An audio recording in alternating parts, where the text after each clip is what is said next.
Teraz vám ukážeme zaujímavú zbierku pivných pohárov, ktorú vlastní pán Jaroslav Marek z Trenčína. Začali ju zbierať už ako 13-ročný chlapec a dnes sa môže popíšiť takmer 400 kusmi, medzi ktorými sa nájdú aj ozajstné unikáty. Poháre zbiera už 40 rokov a sú medzi nimi aj takéto kúsky. Tento z karlovarského zlateného porcelánu má len pár ľudí. Sú medzi nimi známe osobnosti. Bartoška, Havel, Klaus a ja. Na Slovensku je oň veľký záujem. Zberateľ mu ponúkal 1500 eur. Najstarší krígel je z Prvej republiky. Získal ho od krčmárky v Terchovej. Vlastne aj niekoľko pohárov zo zaniknutých pivovarov. Všetci zberateľe, keď zaklepú, tak chcú Janošíka. A tu je zo pár jeho naj. Z najväčšej diaľky vlastne povedať v mojej zbierke z Juhoafrickej republiky. Toto je pohár, ktorý mi donesol kamarát, veľmi dobrý kamarát z Izraela.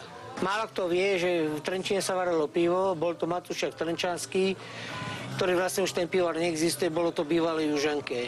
Začiatky boli ťažké, no dnes to berie s úsmevom. Teraz už sa mi ľahšie zbiera.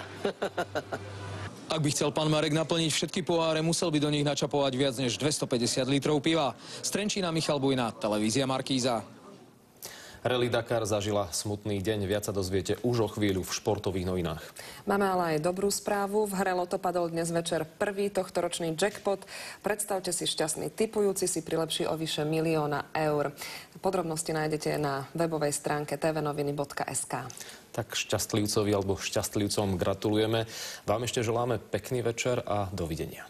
Dovidenia.